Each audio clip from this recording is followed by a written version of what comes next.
writers, you're listening to the Kobo Writing Life podcast, where we bring you insights and inspiration for growing your self-publishing business. I'm your host, Stephanie McGrath, and the Publisher Operations Specialist here at Kobo Writing Life. And I'm your co-host, Joni DePlacido, on the business team at Kobo Writing Life. Today on the podcast, we're bringing you an interview with Vanessa Vale. Vanessa Vale is the USA Today best-selling author of sexy romance novels. With over 1 million books sold, Vanessa writes about unapologetic bad boys who don't just fall in love, they fall hard.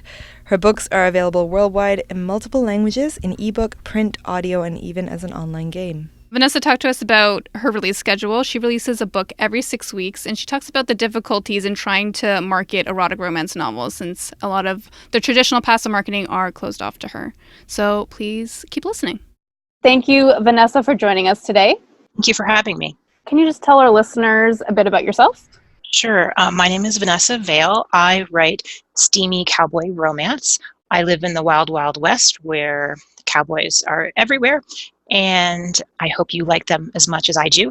And most of my books are menage, where 2 cowboys are the norm. So my motto is one cowboy is never enough. Lovely. Love it. So you started self-publishing in 2015, is that right?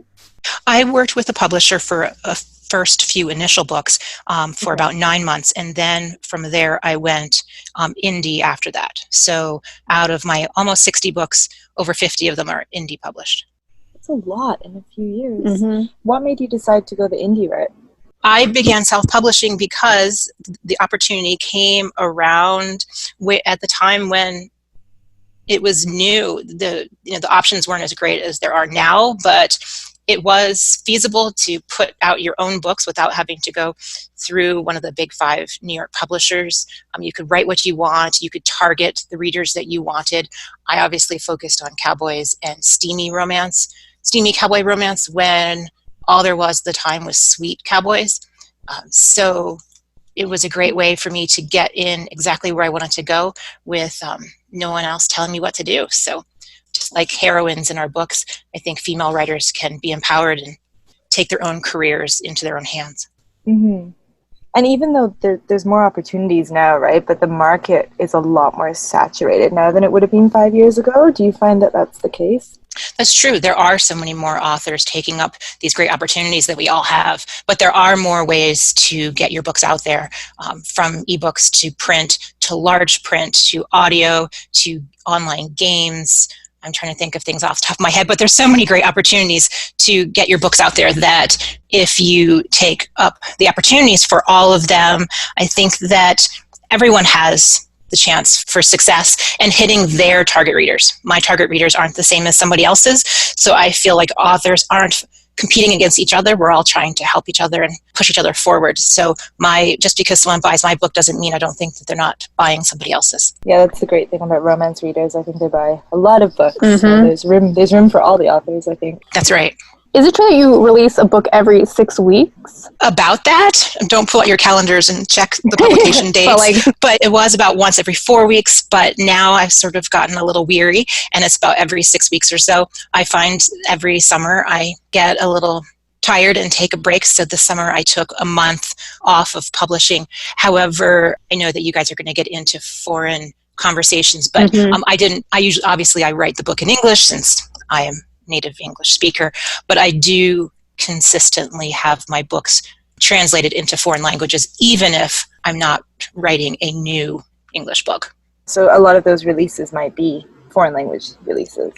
Well, no, I do release about every 6 weeks in English. However, I also publish about every month in German, French, Italian, and Spanish. That's quite a cadence. What's your writing process like? Oh, well, since I do write about cowboys and I do write menage, I do have a very specific niche. I do alternate between historical and contemporary. These days I'm doing contemporary.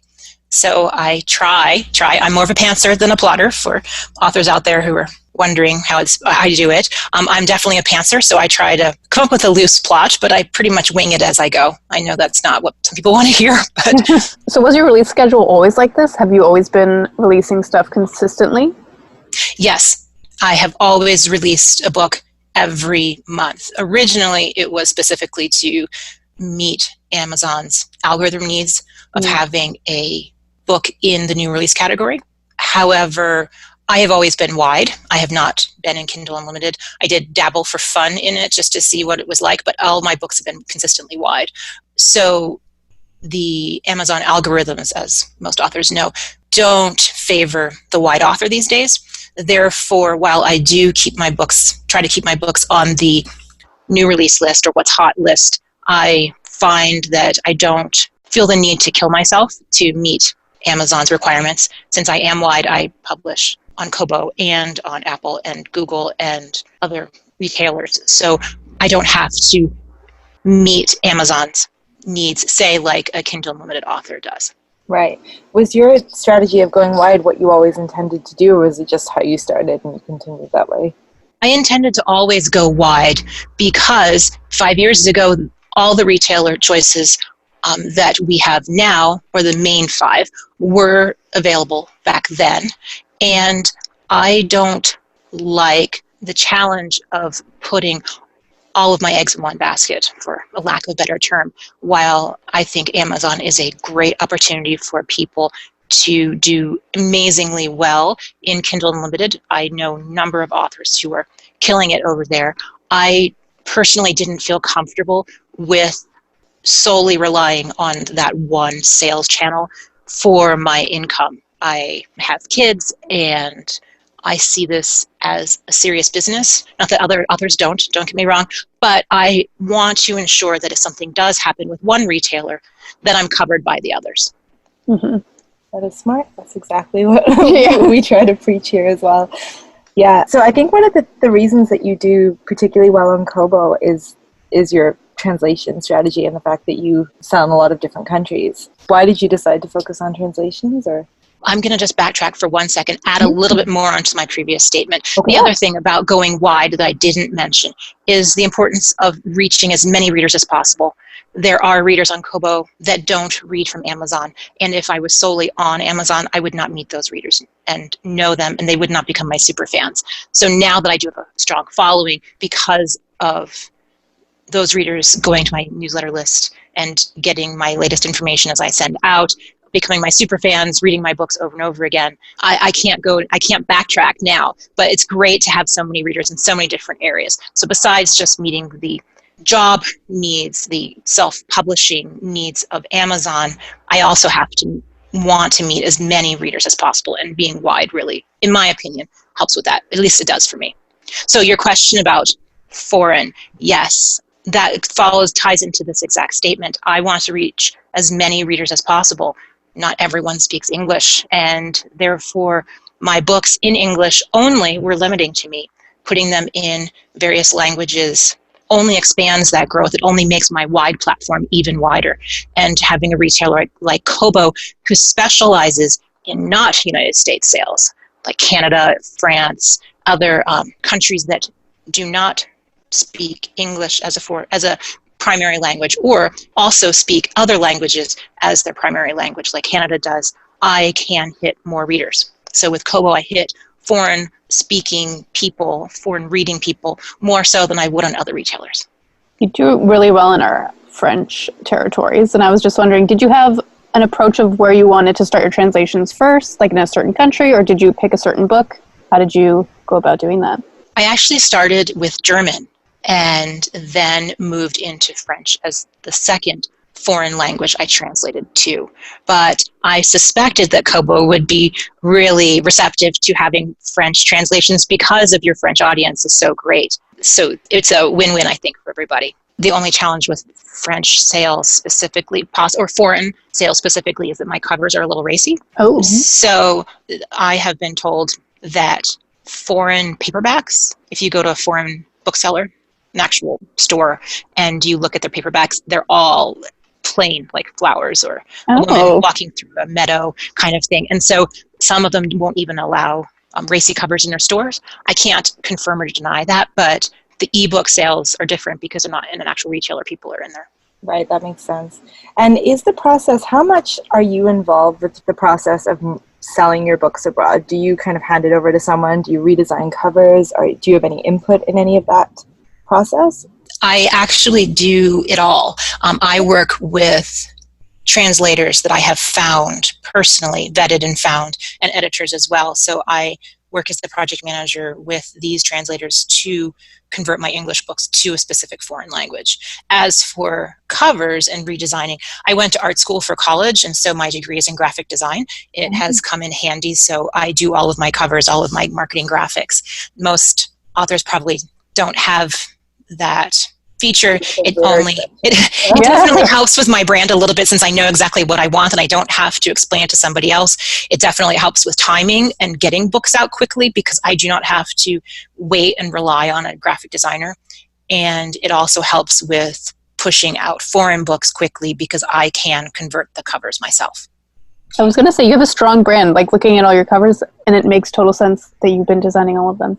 An author, especially an author in general, not even just a wide author, I think it's very important to have an author brand, a recognition of the author name itself more than a specific book. I think of what I do as a business. Vanessa Vale is not my real name. It is a pen name. And so it is my business. And it's kind of like working for, say, Target, or I don't know, a makeup company that has a specific name to it. They have a brand and people recognize it from across the room or through it in a magazine article, etc. So I see Vanessa Vale as a company that puts out cowboy romance books. So it's just as important to have the name be recognized and branded as the books are themselves. So the entire package between websites, ads, book covers, and every other kind of promotional item that are out there have the same connection, so that a reader immediately, hopefully, recognizes Vanessa Vale as the potential go-to person for steamy cowboy romance. I hope that's what I've gotten across. I think so. How did you go about finding editors and translators by yourself? Where do you even start with something like that? Through online chat groups, various places where different authors get together and talk about these kinds of topics, anything from translators to problems with uploading to a retailer, to any kinds of forums where people can run things off of each other, especially in an author environment where we are all remote to each other. It's a great way to get together and share ideas and bounce possibilities off of each other. So working through those kinds of avenues, finding someone, and then finding someone who is booked solid, and then asking them for a referral, and then going on from there. So it takes a lot of time to find someone who is a good fit, because some people don't like to translate steamy books. Some audio people don't like to read steamy books, especially menage. So it takes a lot of work and a lot of time to find somebody. So thinking as an author trying to get into foreign translations, thinking it's a simple, easy thing to do, it is not. I was just thinking about how much time, given that you write a lot and release a lot, how much time you must have to spend doing this. How do you balance your work and writing schedule, or your writing and, I guess, distribution? Everything else. Everything else, yeah, that's a good question. I think everyone asks that, or asks everyone else that, because there's never enough hours in the day for anybody. I have also, besides graphic design, I have a project management background, so I have the ability to juggle multiple balls at one time. I also, per some people, am actually kind of crazy, so being crazy definitely helps. I don't work 12, 15 hours a day. I don't do something like that, but I do get up, sit down at my desk, and start writing first thing in the morning. I'm sorry, not writing, working first thing in the morning. I find that I'm not ready to roll or function first thing, so I do a lot of admin work, check emails, look through things, money that I might owe, do PayPal things, all kinds of the usual paperwork kind of stuff. And then by the time my coffee's kicked in, then I might be ready to get some writing done. But there are days when I only write, and then there's days when I only do marketing. It depends. Do you find that break between the two helps you either just focus on writing or work on the business? I think any author listening can understand that some days you just can't get the words. They just don't come. You're stuck on a scene where you can't figure out how to move it forward. And in those moments, I just work on admin stuff, on marketing, promotions, graphics, something else that needs to get accomplished that doesn't when I'm writing. And so taking a break from all of that, putting the pressure off of myself, hopefully, not to try to figure out how to get those words to come when they won't, is definitely helpful. And then I'll put my headphones on and sit down and plug away when I'm ready. And then I don't pay attention to Facebook. I turn it off and just get the words out. So I was just wondering, you're talking about how building a brand is a good business decision. What do you think was the best thing that you've done for your writing business? I think the best thing is probably some of them, but the one I can think of off the top of my head that I think is crucial is finding a niche or a sub niche to write in. So if you're a new author and you don't know what kind of romance you want to write, or you know loosely the kind of romance you want to write. So for example, contemporary, well, that's a big market.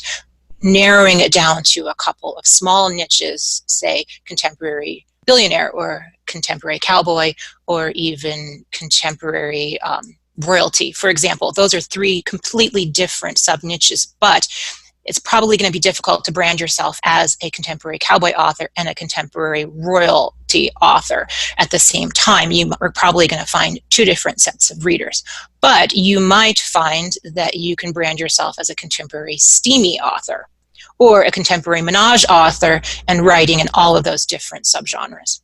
And in any of those cases, finding a sub-niche that you love enough to write a lot right off the bat is really important, because your brand is the sub-niche that you write in. Again, whether it's cowboys or if it is menage, which can cover a bunch of those different hero scenarios, is crucial, because changing swim lanes, as some people call it, can alienate a number of your readers from one to the other, say going from sci-fi to cowboy. Those are quite the stretch. Mm-hmm. And so you want to make sure that you don't lose anybody. You want to gain people over time. I like writing cowboy romance. I love reading it, so it helps. Do I get tired of writing about cowboys? Absolutely. But this is my job, and so I push through. But I love them enough to keep going with them. So menage is also probably a specific subset of romance. How did you know that that was the right one for you? Or is that what you just ended up writing when you were writing stories?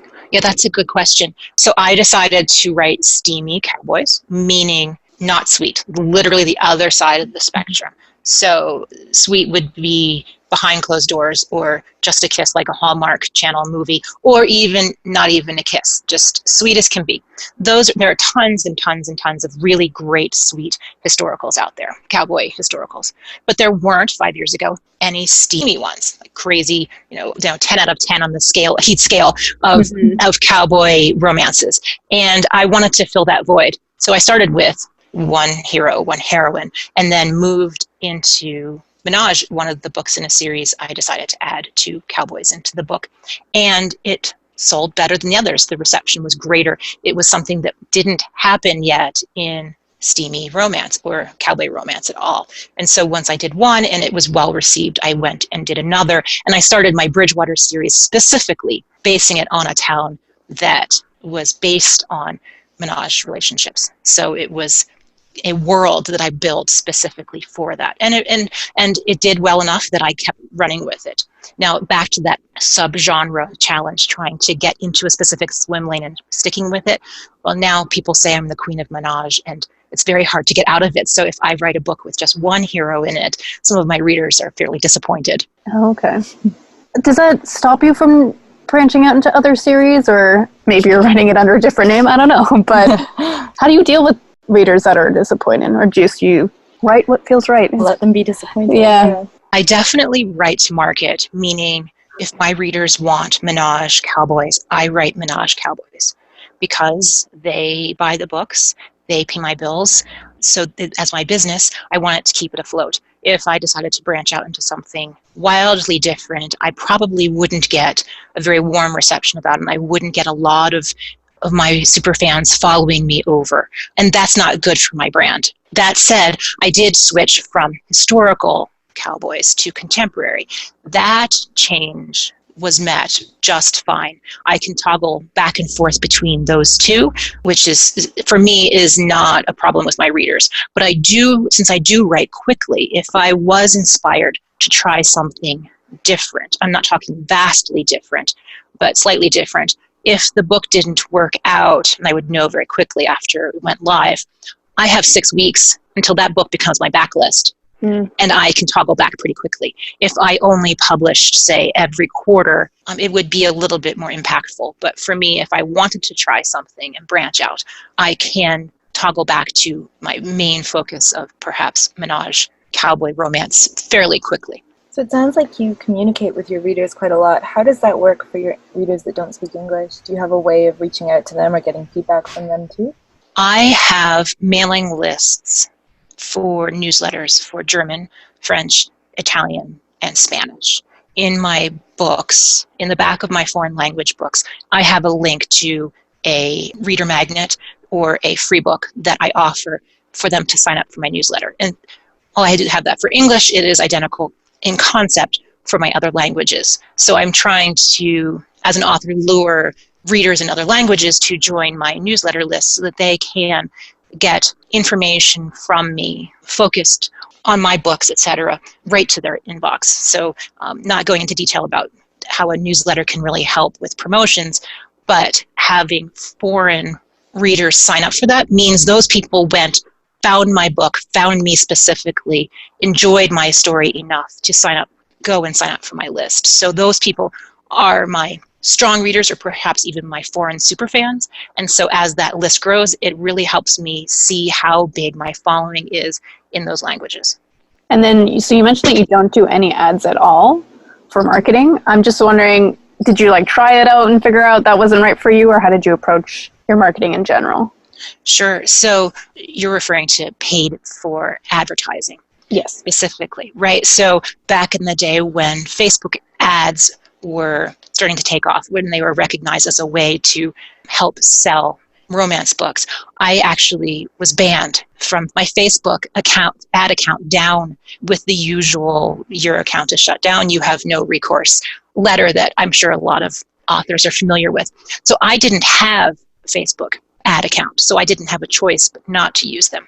I did dabble in Amazon ads. However, since I was wide, I didn't feel like it was worth the money to target only one retailer when I was meeting plenty of others that weren't even connected to that ad. So if I put an Amazon ad up, people on Kobo obviously weren't getting any visibility of it. Also, I wasn't very good at them.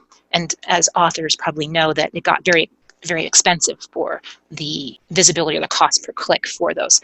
And so my choices were very, very limited when it came to advertising. The one thing that I do find that is probably the number one most successful way to reach wide authors currently, in the past, I can't say it, going into the future, are BookBub featured deals. I'm not being paid by BookBub to say that. However, they, for an erotic romance promotion, they hit over 1 million people. So having your book sent out to 1 million possible readers is great, and they're wide readers. So I do find that I get tons of sales on Kobo and other non-Amazon retailers because of one of those promotions. So while I don't do paid ads, I do as many paid feature deal promotions through BookBub that I can. And how often do you try to do a BookBub? I try do one. Well, that's a big thing. Try and actually have them happen. As a lot of authors know, there's sometimes failure in getting one. I try to have as many as I can each year. So I think we're in October of 2019. So I think I've had maybe 4 or 5 this year. That's pretty good for BookBub. It's not easy to get BookBub ads. They are not easy to get. That is correct. Are there tips for getting one? Yeah, do you have I don't know. Are there tips for getting one? Keep trying. Yeah. If you don't think of it as personal by any means, it's miserable getting an email rejection. However, I do know I've met the BookBub people at conferences and stuff, and they say don't be sad that you get rejected. It's not personal. They get so many submissions all the time. So if you do get a rejection letter, resubmit immediately. You can't submit the same book, but if you have enough backlist that you can rotate through, I have multiple series in my backlist, so I can rotate through 5 or 6 books, trying over and over again to get one accepted. Also find that doing the first book in series is always a great thing because of the pass-through sales from book 1 onto the others. That doesn't just go for BookBub ads, but for any kind of sale or promotion you're going to do, whether it's just reducing the price to 99 cents and then putting it up on Facebook and Instagram and to your newsletter list. I think that all authors can agree that the best sell-through is when the deal is with the first book. Do you use free as a strategy a lot? I know you talked about offering a free book in return for a newsletter sign-up. What about first in series free? Is that something that you do outside of BookBub? I usually have one, I have to think off the top of my head. I think I have one book currently that is first in series free. I like to rotate them so that one doesn't stay first in series free forever.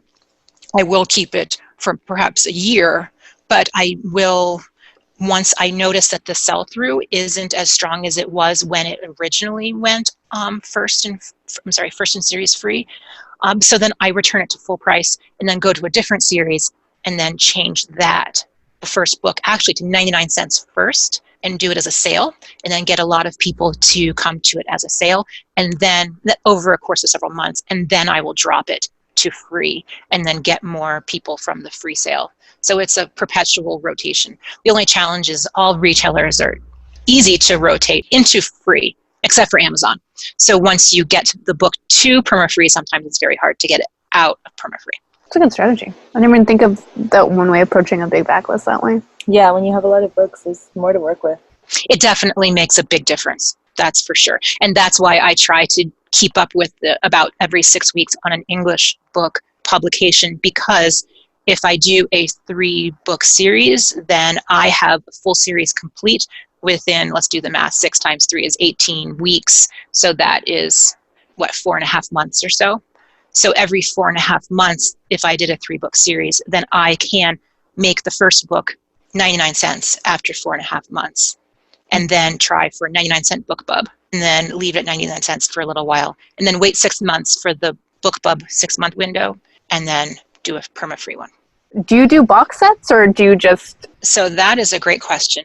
I do box sets in English and in foreign. I find, this is kudos to Kobo, that I do quite well with box set sales. So taking, say, a 3-book series and turning it into a box set of the 3 books, or a complete series, instead of saying a boxed set, which sometimes isn't allowed on some retailers, the complete series in one package, that people will purchase the box set over the 3 books. If a box set is over $9.99, which is the highest price point on Amazon that you can get your 70%, I do not publish the book on Amazon, the box set. I only put the box sets on retailers that give me the largest percentage possible for those sales. It doesn't make sense for me to set a box set at $14.99 on Amazon and only make 35% off of it. I would rather just have those readers buy the individual books. Mm-hmm. But a retailer like Kobo that gives me the same amount of money for over $9.99 as they do for, say, a $3.99 book, then I make a box set. It doesn't cost me anything extra. And like I said, I make my own covers, so I can make a 3D box cover myself and put it up there with just a little bit of extra work, and then find quite a large number of sales off of that. I was going to ask you about writers' conferences, because I know that you met the other members of the KWL team at NINC, and I wondered if you go to a lot of writer conferences, and particularly if you go to signing events in Europe to meet your foreign language readers. Super fans. Right. I did meet Tara at NINC this year. She's super great. NINC in the past has been the only industry convention that I have been to. I did do a few reader cons in the past. However, in the past few years, I have not gone to any. RWA's national convention was in Denver in 2018, so that was in the Wild Wild West and was easy for me to get to.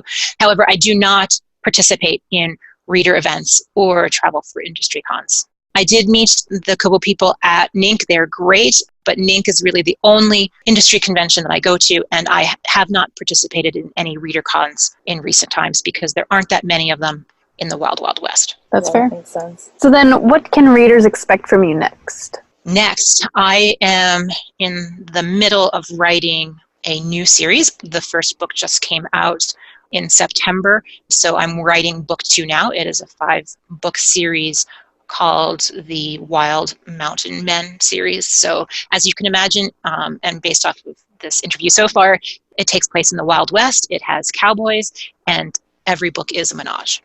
Okay. What's the first title on that one? Mountain Darkness. not in dark. Okay, we'll link to that when we post this. Yeah. What do you like to read? Do you have any recommendations for our listeners? I read a lot because I like to know what's going on in the industry right now. As I said, I do like reading about cowboys, but since I write about them all day, I do like other ones. I have fallen into a sort of crush on MC books right now, which are my motorcycle club romance. I'm not really sure how I fell into that, but that's sort of a thing lately. I do love mafia romance, so that is definitely a go-to genre for me. Well, thank you so much. Thank you so much. Thank you for listening to the Kobo Writing Life podcast. If you're looking for Vanessa Vale's titles, make sure to check out our blog, or if you're interested in learning how to grow your sales, visit kobowritinglife.com. This episode was produced by Stephanie McGrath and Joni DiPlacido. Music was by Tearjerker. Edits were done by Kelly Robotham. And special thanks to Vanessa Vale for being our guest today. If you're ready to start your self-publishing journey today, sign up for free at kobo.com/writinglife. Until next time, happy writing!